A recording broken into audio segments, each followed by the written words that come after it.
Hello, everybody, and welcome to the second episode of the Empowerment Podcast. I want to thank everyone for the feedback and the beautiful words we received in our first one. For this episode, you'll have me and Garry Gilliam hosting you again, but do expect new guests on the podcast in the following episodes. Last week, we talked about our adventures and about roadblocks we have in a way of achieving our goal as a society to transition into more sustainable practices in order to save the planet. We concluded that there are many bright minds, including Garry and the Bridges team, working on all fronts to facilitate this transition. Awareness is being raised, the sustainable trend is gaining increasingly more momentum, but their biggest problem being the fact that replacing infrastructure that damages the planet is costly and timely. We also talked about problems with our educational system caused by a lack of professional system, caused by a lack of proper prioritization of subjects, the approach when it comes to delivery of said subjects, and the biggest problem of them all being the fact that we don't see enough being done about that. Not enough awareness is being raised, and the momentum isn't there. In this episode, we'll go a little deeper into exactly what topics we should be introducing into our educational system and about why they're important. All topics being related to character development and information meant to prepare us for situations and decisions we'll all eventually make. Let's start with Garry. If you could start by telling us what you think are important subjects we should learn for proper character development. Subjects we should learn for character development. Yes. I think being organized is extremely important. Being punctual, so managing your time properly, I think also is linked to being organized. And these are related to character because it kind of shows your priorities, right? Like how are you prioritizing your time to be able to push toward what you're trying to push toward? And in order for you to make those types of decisions the way they need to be made, you have to have a certain level of character and commitment to what you're looking to do. But tangible things that people can do. Oftentimes people, when they feel overwhelmed, I just say, well, like, you can say no to things, right? So I think that's part of character, which is trusting yourself to know how to say no to things and prioritize your time. Also, writing things down helps to be organized, right? Literally writing your schedule down. Like, sometimes people forget to do that. Or even if you're using, one of those virtual apps or Google Calendar or something like that, it is still beneficial to have one of those old school calendars to write things down on. It helps literally write it into your brain too. So as you write things down, become more organized, your time can be more efficiently used. And again, those being organized, your time management, this really just helps magnify your character. Like, if you're not organized enough to be able to go to a meeting and get there on time, now the people who are sitting there listening to you speak may think that you're this or you're that because of who knows what the situation is. So I think that's good.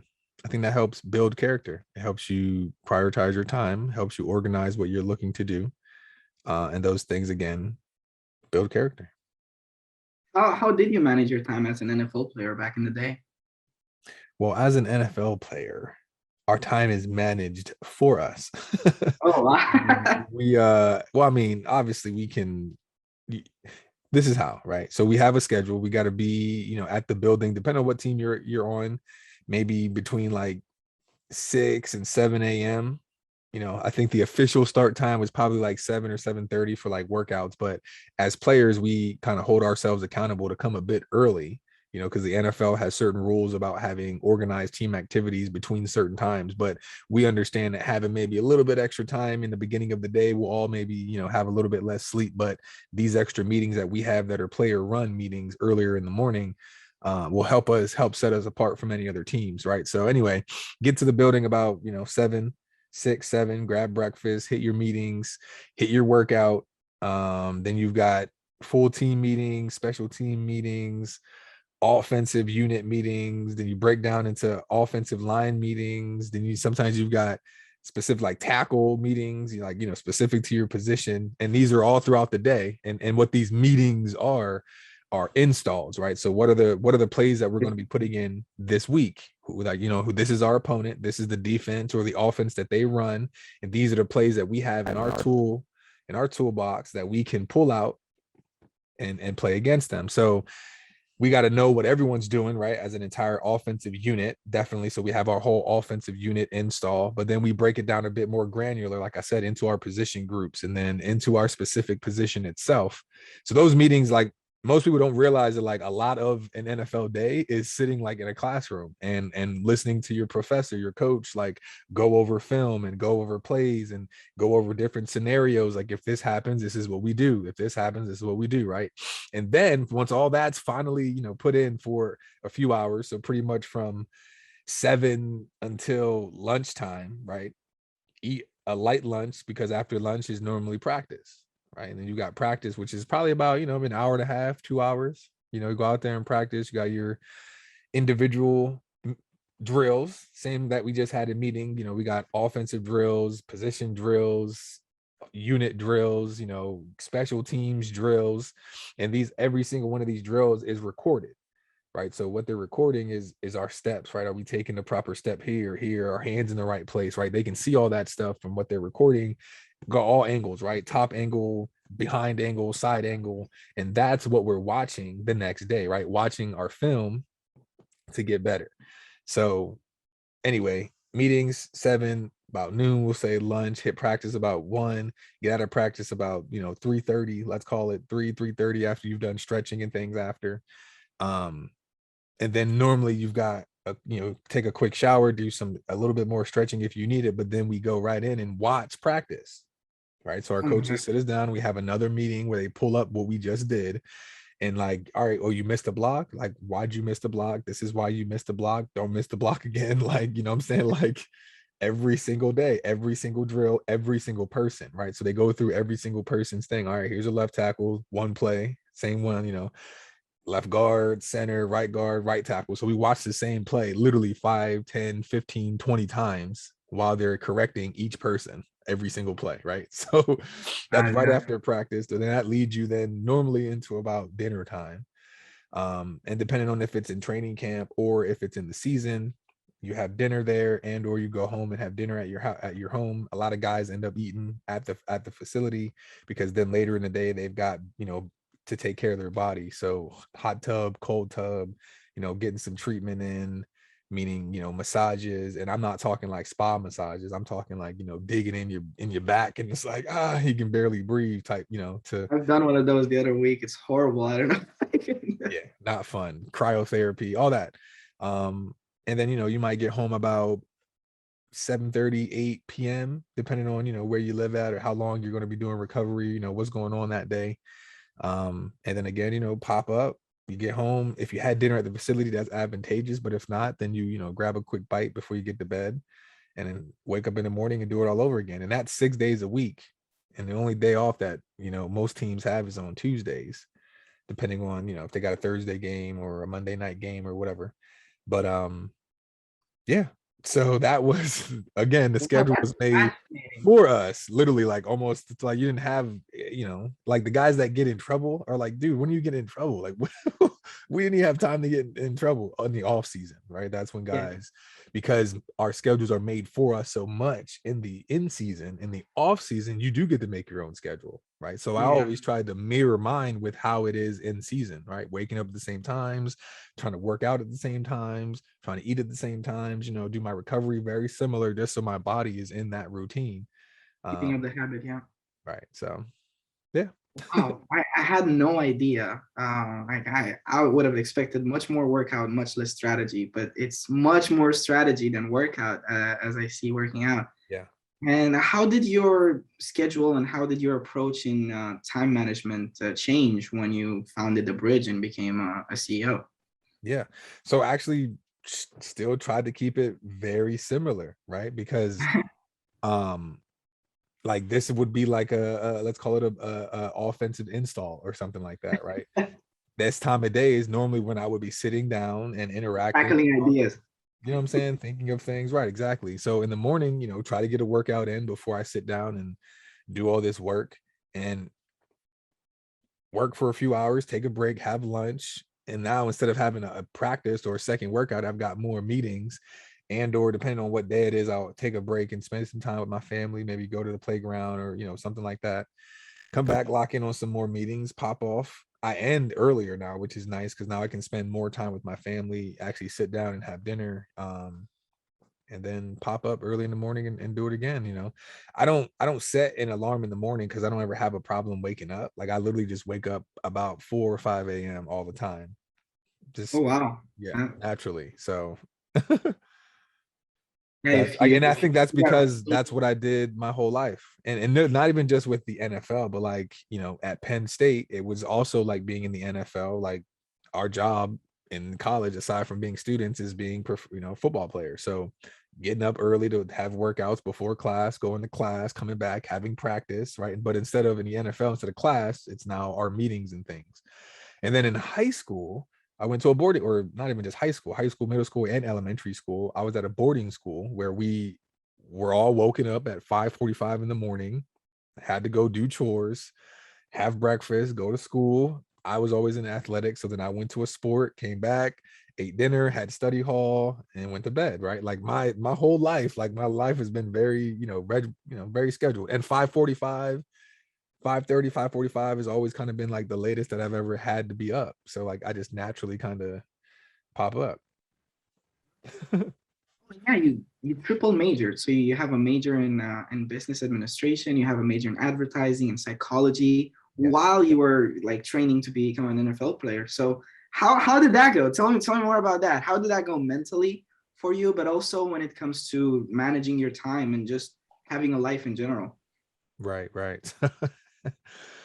Coming into college, Didn't I have a mean, life, did you? Like that well, was everything. That was everything you did. well, no, to that point, my recruiting coach, Larry Johnson, who is now, well, I don't know if he's still with Ohio State or not, but he he was like, look, Gary, there's three aspects to your college career, right? There's going to be football, academics, and your social life. And he was like, and you can only be great at two of them, and the choice is yours, right? So football, academics, social life, you can only be great at two. Which, most, I was fine. Academics and football, those two things like always going hand in hand, was something that was reinforced as the whole man concept in my boarding school, right? So that was the easy, like, all right, well, the whole social life thing can come when it comes. At some point I'll have what I need. I'm in school for a reason, and it's only a short window of time, right? That's important to me, right? So social life wise, like you could have gone out literally every day, every night. There was parties going on, people doing like just everywhere all the time. And In America, yeah, I can imagine. so definitely missed out on a lot of that stuff, right? Missed, quote unquote, missed out. But I don't, it was just, I chose to put my energy toward my academics, hence triple majoring, right? I could have easily just did one major, and then that extra time that I spent studying, writing papers, doing capstone projects, whatever networking events, I could have been out, you know, doing other types of networking events. Yeah. So, and then obviously football is like, that's what's powering your ability to be able to be in school. So that's obviously a priority, right? There's no, you're not going to strive not to be great in football because you're going to lose your ability to play and lose your ability to go to school and lose your ability to be social anyway, because it's going to kick you out of the university. So, um, anyway, how I managed three majors, which I originally started with one, then added, which was this. So it was management information systems, right? Which I ended up taking a couple classes in it and was like, I'm not really Mm, feeling this, right? So I yeah. I switched my first major from business management information systems to business development, right? Which was Mhm. one. And then but business is very, I don't know, granular, very like numbers oriented. And unless you choose to specifically do marketing, you don't get like the creative outlet, right? And Mhm. I have a creative bone to me, right? Yep. That was my major in high school, was graphic design and video production. So I needed a creative outlet. So I added advertising, right? Which was advertising and PR. It linked very nicely to marketing. So I didn't have to, Well, you already knew in your high school. right, exactly. So it was perfect there. And then as I'm taking business classes and my advertising classes on my schedule, there's a lot of psychology classes, right? Like obviously with managing people, psychology of people, within advertising, Marketing. like there was cool, like the psychology of color, like, you know what I'm saying? So I'm like, whoa, like psychology is playing a major role in both of these human skill type, interactive industry. So maybe I should throw on a third one, right? So what I did was I went to my academic advisor and I saw which classes were going to count for more than one degree, right? So with business and advertising, there was a lot of crossover actually. With the marketing classes I took, it qualified for a lot of the, some of the advertising and PR things that I was going for. And then again, psychology, I was already taking them. So a lot of those were already knocked out. And the school that I went to before college, I had gotten already a few credits there too, because of some of the advanced classes I was taking in high school. So what I did time management wise was make sure I took classes, the courses covered more than one degree that I was looking to get. So I packed it though. I had full semesters for the spring, for the fall, which is during football season. Most football players don't do that, but I made sure mine was still stacked. And I was there in the entire summer. So both summer sessions and even sometimes the Maymester, right? So I was year-round school for 4.5 years. That was it. That's how I did it, which, I just packed it all in, and I just knew that I had a window of time, right? So the schools or the football program is paying for this. So let me get as much as I can in here while I'm here. No, why not? Why wouldn't I? That I just took advantage of the opportunity. I definitely took advantage of it. And I very much agree with this mentality that if you want to achieve greatness, you need to make some level of sacrifice and you need to show a high level of dedication and discipline in order to achieve it. I could definitely tell that I was a very social person, would go out so much and I would love to. I'd have a lot of friends that I would keep in touch in and speak to a lot of people. Now that has declined a lot more. My movie time has declined a lot more. My watching shows and Netflix has declined. And so I have to spend time working on the school, working on my startup. I have to make a lot of these sacrifices, but they are, if I wasn't going to make them, I would sacrifice something that is much more important, which is achieving greatness.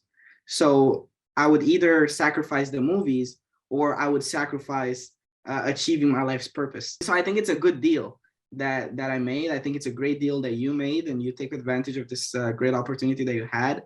And yeah, it's beautiful the way you managed to just go through it and took it like a champ. Hey, when opportunity comes knocking, open the door, be ready. And even if you're not ready, still, get in there and get ready. All right. So that's what I think, right? Very, very personal to me and my interactions and my life experiences. So what about you? Right? What do you think feeds into character development the most? Okay, so I wrote down my answer in preparation for this podcast. It's a bit long, but it's something I wanted to share. And if you could bear with me for a second. Okay, so let me try. For me, how to help people with their character development, because of my startup, I'm building an online school. So it's a question I tackle with every day in a form or another. I want the school to help people improve their lives by giving them informational tools that they can use in order to create a life that opens them up to meaningful experiences, that decreases their likelihood of experiencing hardships, and to prepare them for the ones that they can't avoid. Which, if you boil it down, is what character development means. So you would think that the solution is to tell them how to handle their money, to select their partners, to communicate, improve their relationships. You tell them how to be more emotionally intelligent, healthier, and so on, because learning these things will help them achieve that. But there's a problem with it. We all know that we should be working out, eating healthy, and generally, we know when we're acting in ways that are not in our favor. Most of the times, we even know what the right course of action was while we were doing the bad thing. Most of the times, we know how to be better. Making a school that confirms what you already know is the right course of action, plus offering the tools you need to do it, are, in my opinion, a superficial solution to this problem. They don't solve the underlying issue. We need to look deeper. So that's what I've been doing.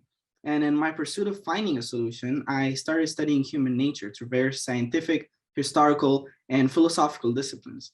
And the deeper you go, the more you see that the problem is multifaceted. Okay, you give people the tools they need to be more financially literate, to have better relationships, and so on.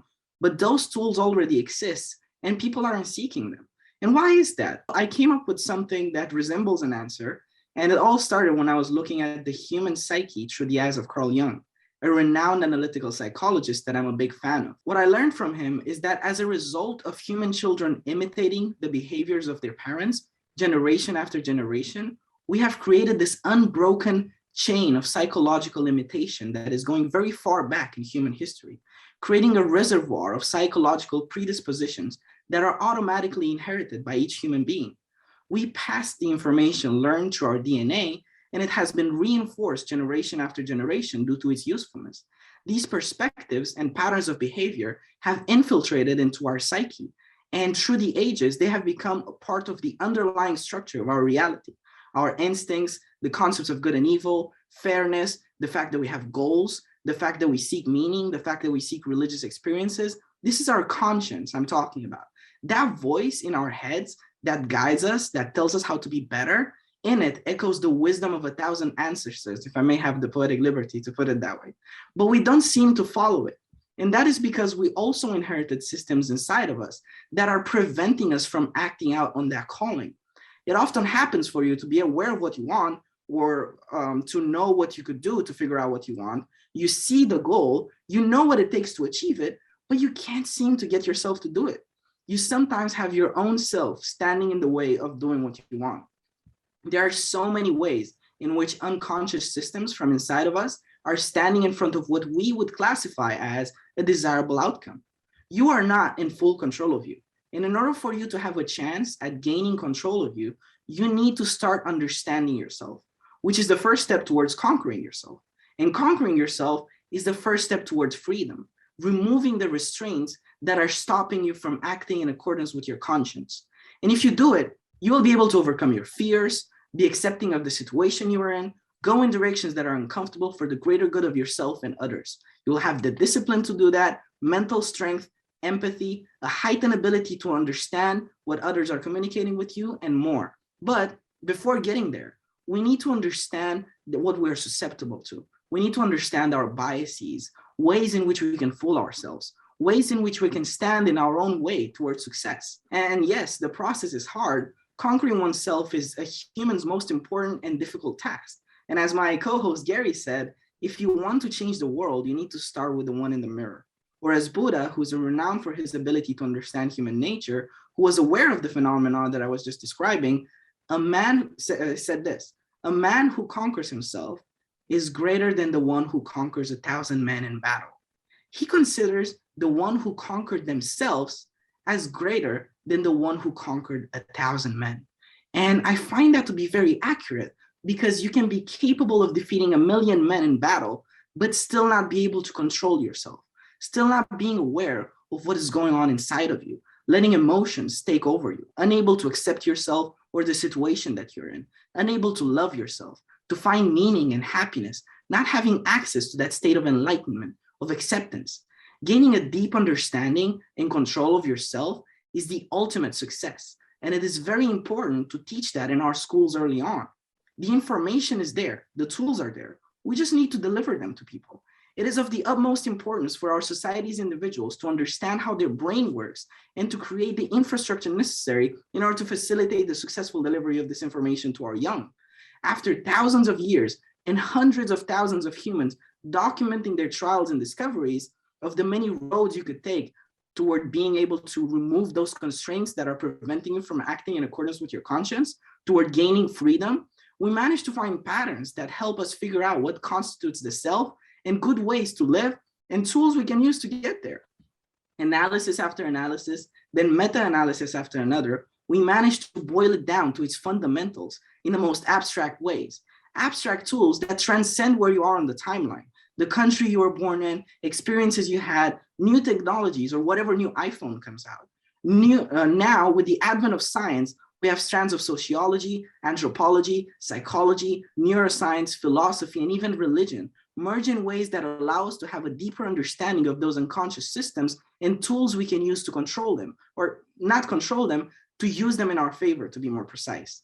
With advances in sciences like physics that give way to advances in MRI technology, or computer science and math that helps us create algorithms that handle big chunks of data about the brain, about our behavior, and others I won't be getting into now, we managed to discover more about the brain and human nature in the last 20 years did in the last 100 years. The information is right there in the literature, and it has the potential to save and improve lives, to set society on the right path. Not what I consider as the right path, because what do I know, but what we as a collective decide what the right path moving forward is. And not being made aware of these tools, not learning them, is and has been at the root of so many problems at the level of the individual, of the family, all the way to our society. Not understanding each other, not being able to communicate what we understand, not being aware and in control of our emotions is a constant threat to our democracy, our ability to be united, to stay out of wars, and to lead healthy and happy lives.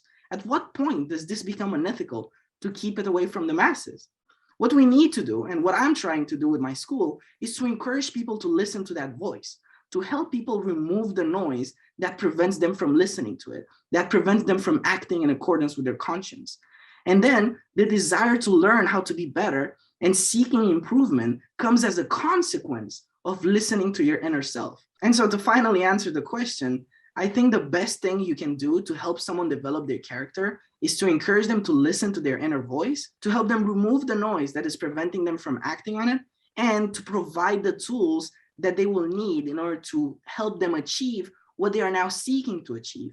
Because you will see that once you start listening to your inner self, start listening to the part of you that calls out for adventure, for meaning, that pushes you to move beyond the uncomfortable, to build, to help, to inspire, to love, and to add knowledge and wisdom on top of your already existing structure through the study of philosophy, psychology, and so on, and through deep thinking, then your life will change in unimaginable ways. It is so helpful to offer that to our young.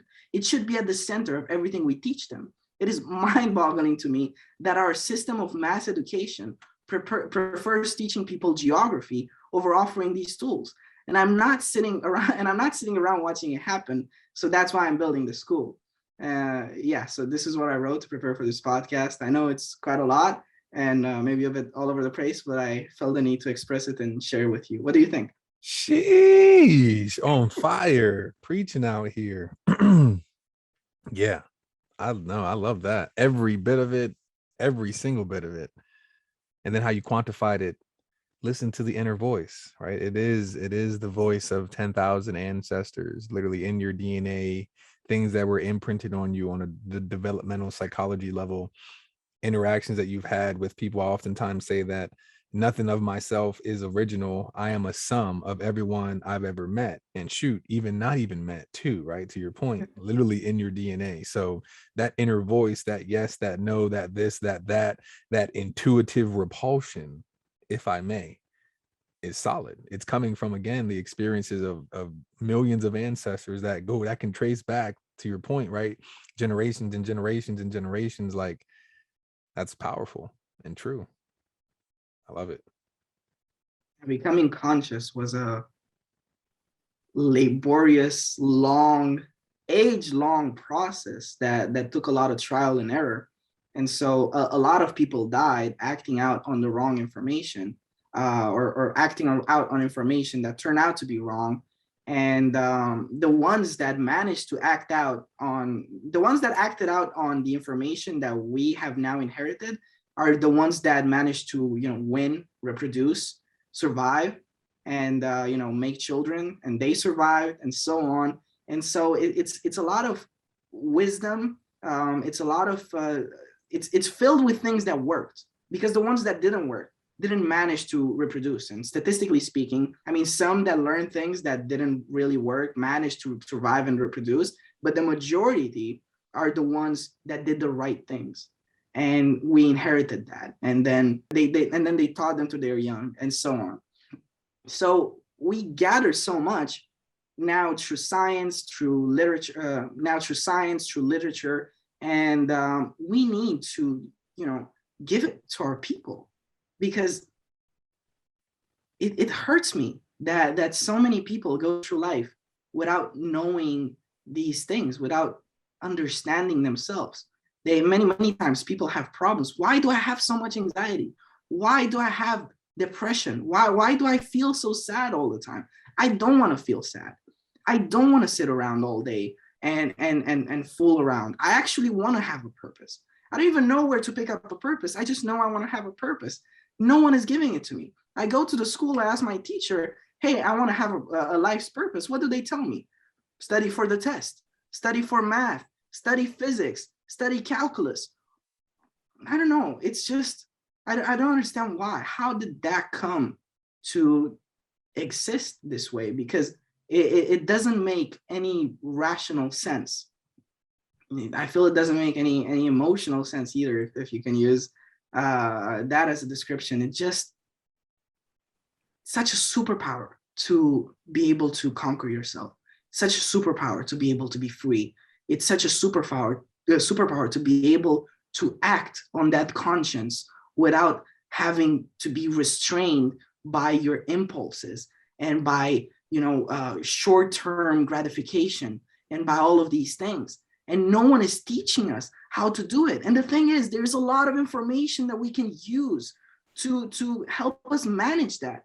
There's a lot of information that we can use to help us, take these restraints off. There's a lot of purpose to go around. There's a lot of meaning to go around. But it doesn't seem like there's an interest for the people in our government to give that to the people, because they want it. Maybe they don't know how to ask for it properly, but they want it. Go and talk to any person, okay? Nihilist, religious, non-religious, whatever you want. Go and ask them. They want to have a life's purpose. They would feel happier if they would see value into the world. They would feel happier if they felt as if they're adding value into the world. They would feel happier if they had a goal and they did something every day to move towards it. But no one is teaching us anything about that.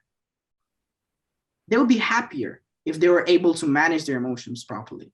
They would be happier if, many people have this problem that whenever they're in an argument, they're in a relationship, they're with someone, they feel like something is going wrong.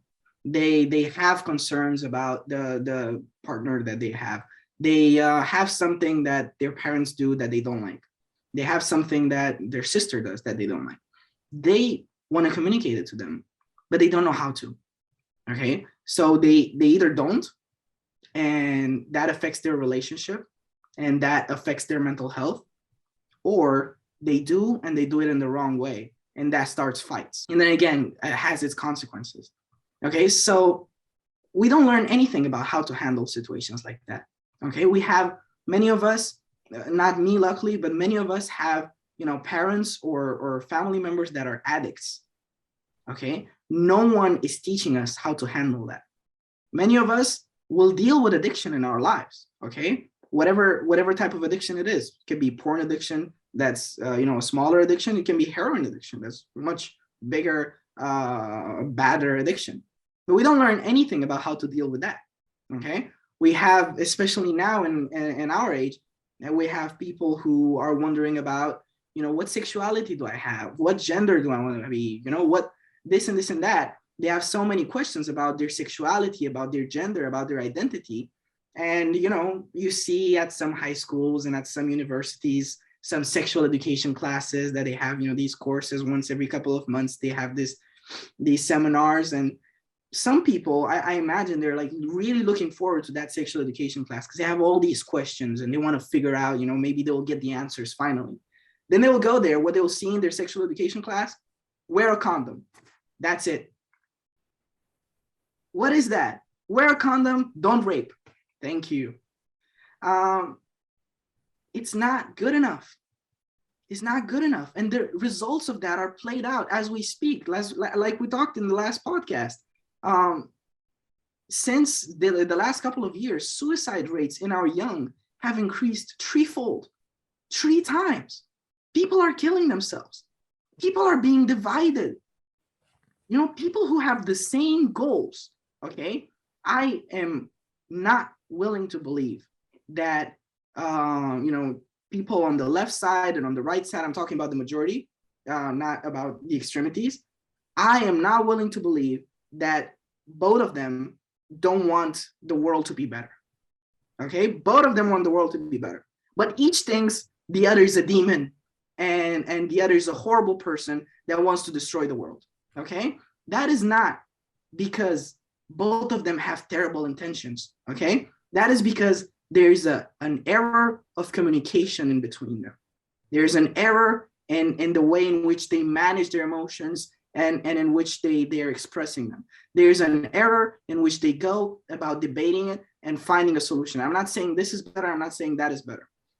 Just saying that the way in which these communicate is not good. Okay, and we can all agree on that. We can, many of us disagree on whichever political side we are, but we can all agree on the fact that the relationship we have in between the left and the right is a toxic relationship that is negatively affecting our society. And our educational system is doing nothing to teach us that. Okay, we have an identity issue that is played out all over the world, and our educational system does nothing to help us find an identity, to help us find a center that we could go to and say, this is me, these are my values, this is what I believe in. No, they teach us calculus. Okay, and the two things that I hear as this is very important for you to like, this is why our educational system is good. One, if you learn math and you learn this and this and that, you're going to be better at logical thinking, and you do need to know these sciences because they will help you think. You know what will help you with your logical thinking? There's a strand of philosophy called logic and critical thinking. I'm pretty sure that will help you solve problems better than math. Something else that will help you solve problems is, let's not look at it abstractly. Let's look at the problem. Okay, what's the problem? We have a lot of problems with choosing what career we're going to have. We have a lot of problems with making big financial decisions. We have a lot of problems with, do I want to have kids? Do I want to marry? You know, who should I marry? All this, all that. Logical thinking and, you know, taking those classes will help us. But how about we talk specifically about how to choose a partner, depending on what character traits you have and depending on what you want to achieve with your relationship. Okay, how about that? That will definitely help you solve your problem better than math will. What else? What is a loan? How to budget your money? What are investments? What is the stock market? What is this thing that people are talking about? We see all these rich suits, okay, making actions and blah, blah. We don't understand what is going on with the stock market, but then we see that it collapses and I get fired. And I have no idea what just went on. School didn't teach me anything about it. You know, I'm in my 40s, okay? I have a terrible financial situation, okay? I'm in debt, I'm this and that. No one taught me what to do with my money in my 20s. I went through 3 divorces. I have a terrible relationship with my kids. My kids hate me. No one taught me how to be a good parent. No one taught me how to, as I said, select my partner or how to handle the relationship, how to nurture it. I hate myself. And because I hate myself, I cannot take actions that help me. I'm resentful towards myself and I'm resentful towards other people. Because I can't love myself, I can't love other people. Because I can't love other people, the people act badly towards me. And that makes me hate them even more. Puts me in this loop that literally turns out to ruin my life. And I'm not aware that I'm in this loop because that's the definition of a loop. No one teaches us how to handle that. Okay, no one teaches us how to handle that. You know, people mock me for dropping out of high school to learn these things and to become self-taught. But I couldn't just sit around in that classroom and take it every day. I had these questions. I wanted to figure these things out. I wanted to figure myself out. I don't understand myself. I'm 20, I'm young. I do not understand myself. You know, I'm reading a lot of books about how to, like, human nature and philosophy and psychology, and all I learn, all I keep getting, the information I keep getting is I know nothing about me. Okay, there's so much going inside of me that can be tracked down literally ages back behind you. So much in culture and the way culture evolved and all this that it's me, but I did not know it. And there's so much more that I have no idea about. And then there's another argument that so one is saying that the information is useful, and then the other argument, this one I love. This one I makes me laugh. It's laugh and cry at the same time. So for the second one, they will agree to the fact that the information is useless or not helpful enough, not valuable enough. They will admit to the fact that we could teach people things that would be better, more helpful, more relevant for them in their lives. But they say that that's good for you. They tell you, you need to learn how to do these things that you don't like, because that's what life is. So, in school, you develop this skill to do things that are useless. And then because you learn to do things that you consider as useless, that will help you when you want to do your work. That will help you when you want to, do things in life.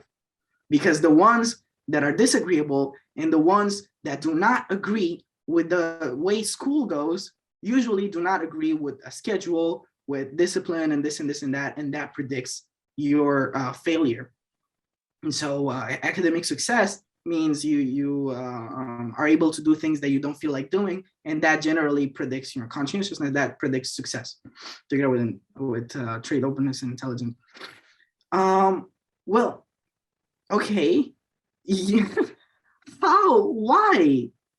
Let's have people, just put one, and then just have them do some repeat. It's not the proper solution. Okay, we need to teach people to do uncomfortable things, yes, but when at the other side of it is a meaningful reward.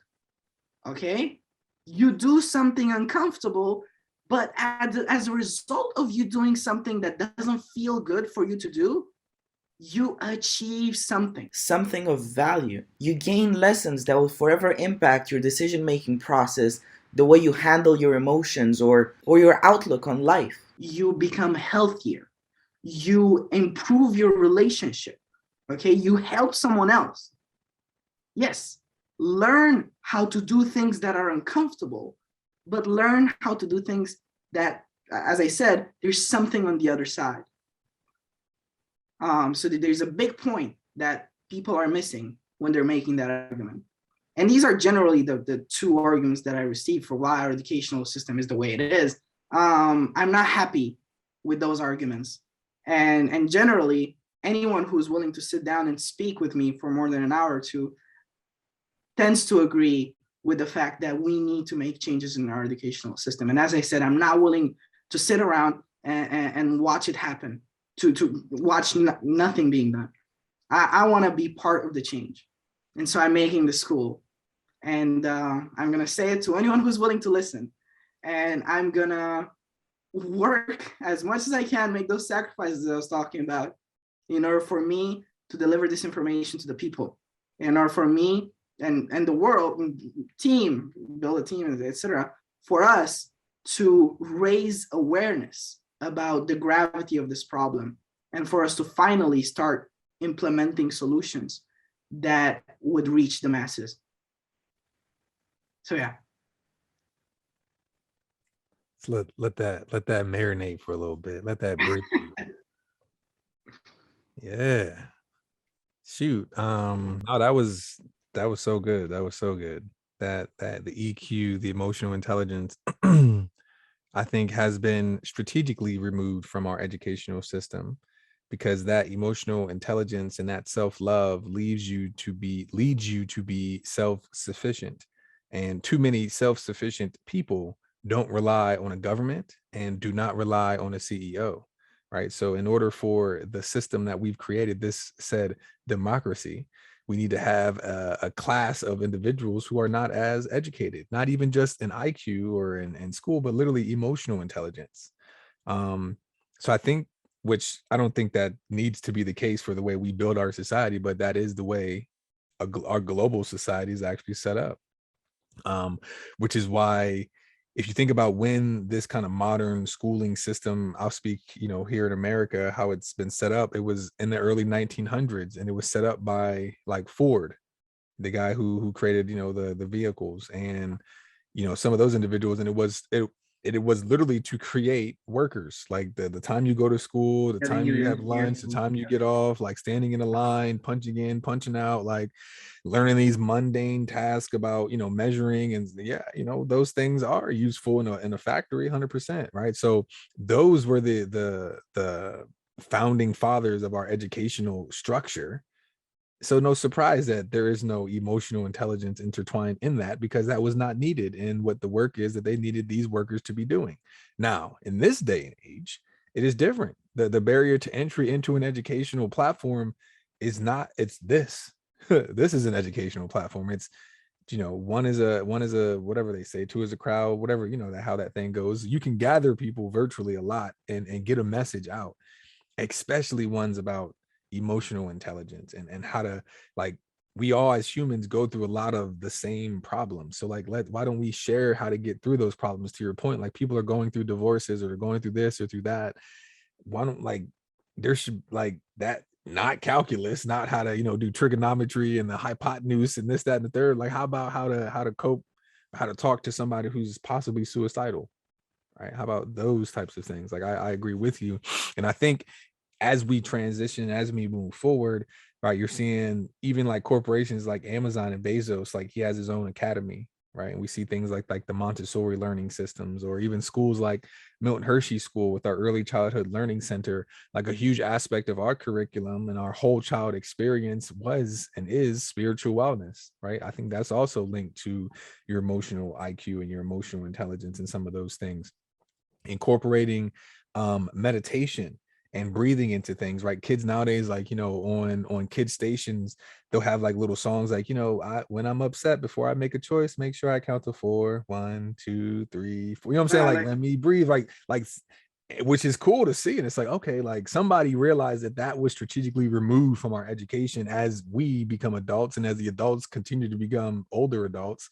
So someone has figured it out too. Like, all right, we got to start to plug this in, like these things, like, that's mental health. Like, your ability, like, if something happens to you, your ability to stop, count, breathe, and then, respond a proper way, and not in an emotional way, is major. And I think, we as a society, a global society, individual societies, as families, as businesses, will all benefit from each of us having higher emotional intelligence and being educated on those things. So I think the more and more we can intertwine that into schooling things is great. And then also intentionally, as parents and as peers and as sponsors, is to educate each other too. Like, that's a major part of a village. It takes a village. But like, if my buddy is doing things that isn't a very high vibrational, especially an emotional vibrational thing, like, I got to check him.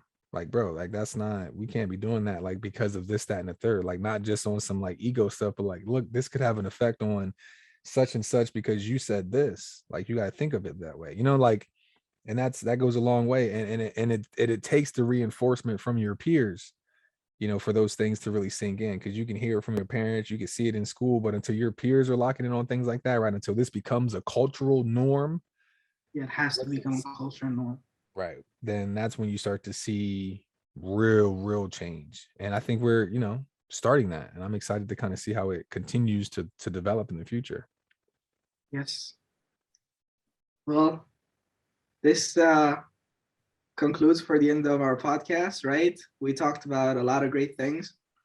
And yeah, we talked about time management. We talked about, what it is like to be an NFL player. That was mind-blowing. I didn't know. There's so much strategy that goes into being a sports person. I thought it's just workout, and maybe some strategy. You go that way. You go that way. But no, it's not. It's much more than that. I've now been educated, and yeah, we talked about these things with the educational system. Your answer was beautiful. And we'll continue talking about this in our next podcast. Do expect new guests. And yeah, if you have any suggestions about topics you'd like to hear us talk about, you have any questions, you have anything you'd like, you can leave a comment. You can DM me, you can DM Garry. And yeah, also, if you'd like to be a guest, you can also message us. So, yep. That Yes, thank concludes you. for the end of our second episode of the Empowerment Podcast, shot on the the 13th of October. All right. This is just a timestamp I made here for future us. Yeah. All right. Well, bye-bye, everybody. Let's build. Okay. Cool.